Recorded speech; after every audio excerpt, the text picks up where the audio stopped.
Padang mahsyar terhampar luas, panas garang, tidak ada tempat duduk. Hamparan padang mahsyar waktu itu putih, kata Rasulullah, pasir yang putih, lurus, datar, luasnya tidak seperti tidak ada ujung dan tidak ada tepi. Manusia bingung nak buat apa. Lalu dalam waktu yang tidak jelas, bukan sehari dua Pak, dipanggang oleh terik matahari, bukan sehari dua, bukan semalam dua malam karena tidak ada malam, bukan sebulan dua bulan, bukan setahun dua tahun, puluhan tahun, bahkan ratusan tahun sampai ribuan tahun di padang mahsyar, nggak jelas mau buat apa. Akhirnya manusia panik, seluruh jin dan setan panik. Mereka meminta dengan penuh harap, apa yang mesti kita buat?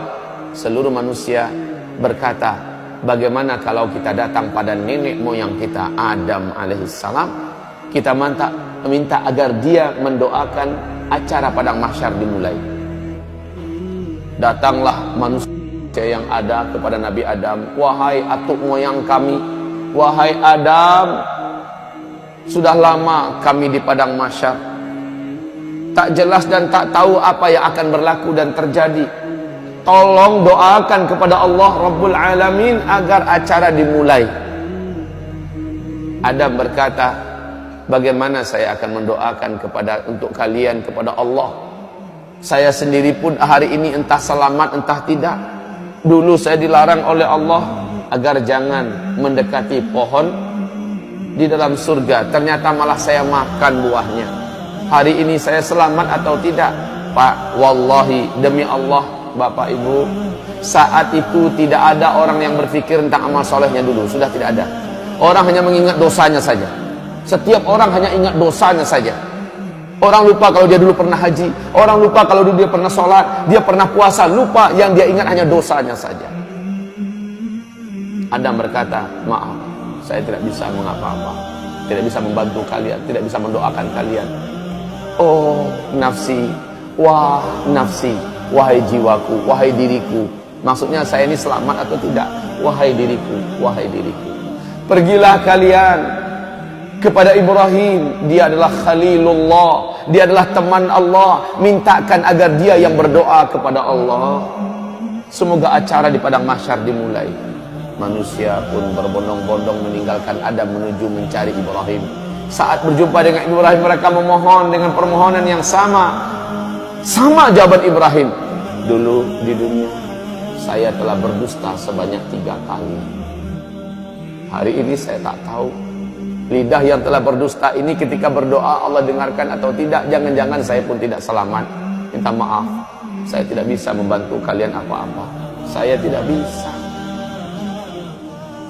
Dia berdusta 3 kali. Pada Rasulullah mengatakan dusta Ibrahim waktu di dunia dulu hak, dusta yang benar. Tetapi Ibrahim menyulitkan, menganggap itu sulit buat dirinya nanti pada hari kiamat. Bagaimana dengan kita yang betul-betul berdusta di atas kebatilan? Sementara Ibrahim berdusta di atas kebenaran, dia rusuh dan gelisah tentang dirinya. Pergilah kalian kepada Musa, dia adalah kalimullah, minta kepadanya. Dialah teman bicara Allah dulu di dunia, agar dia yang berdoa kepada Allah, acara ini segera dimulai. Ketika manusia mulai meninggalkan Ibrahim, kata Rasulullah, Ibrahim berkata, wah nafsi, oh diriku, oh diriku.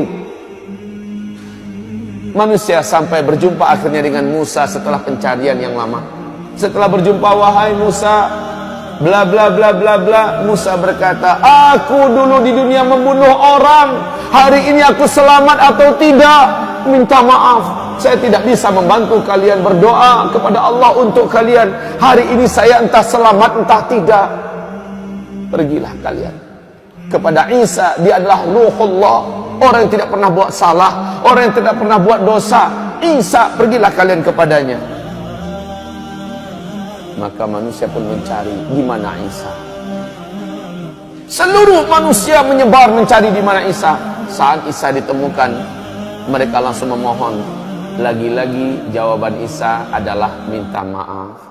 Bukan wewenang saya pada hari ini untuk menolong kalian agar acara padang mahsyar dimulai. Lalu kaum muslimin, pergilah kalian kepada Habibullah, kekasih Allah, Sayyidul Anbiya wal Mursalin, Muhammad sallallahu alaihi wasallam. Minta kepadanya agar dia berdoa kepada Allah supaya acara dimulai. Manusia pun datang berbondong-bondong ketemu dengan Nabi Muhammad. Mereka memohon. Apa kata Nabi Muhammad? Saya orangnya pada hari ini diberi wewenang untuk menolong kalian. Maka kata Rasulullah, saya pun sujud dengan sujud yang lama, sujud yang dalam dan panjang. Akhirnya Allah berkata, hai Muhammad, angkatlah kepalamu, utarakan apa yang engkau mau, permintaanmu pasti dikabulkan. Nabi Muhammad pun mengangkat kepala dan berdoa, ya Allah, telah lama kami di padang mahsyar. Sesungguhnya hamba-hambamu ini sudah patut dan pantas untuk mulai diurus. Ya Rabb, mulailah acara padang mahsyar. Allah pun mengabulkan berkat doa Nabi Muhammad. Acara padang mahsyar dimulai. Bagaimana tandanya? Awan datang, lalu awan itu bersibak. Malaikat turun bersaf-saf dari langit. Waja'al malaku wal malaku, dan para malaikat datang saffa, dalam keadaan bersaf-saf. Seluruh malaikat diam, mulut mereka terkunci, sementara mereka bagaikan raksasa-raksasa yang sangat perkasa di hadapan jin dan manusia yang ada di hamparan padang mahsyar. Malaikat berbaris-baris bala tentara Allah yang perkasa-perkasa, diam seperti ketakutan, pucat tegang. Malaikat saja tegang, Pak. Ketika acara dimulai, la haula wala quwata illa billah, seluruh manusia mulai tertunduk ketakutan, khususnya orang kafir. Ternyata apa yang dijanjikan Allah dulu ternyata benar. Akhirat ada, ternyata benar, padang mahsyar ada, dan ini acara mulai akan dimulai. Kaum muslimin yang kami muliakan, berbagai macam keadaan manusia di pemandangan padang mahsyar. Kalaulah kita ada waktu, inginnya saya bercerita tentang dahsyatnya padang mahsyar, tapi waktu kita bukan untuk membahas itu sekarang. Rasulullah bersabda, akhirnya yang akan masuk neraka sudah diputuskan siapa-siapa orangnya.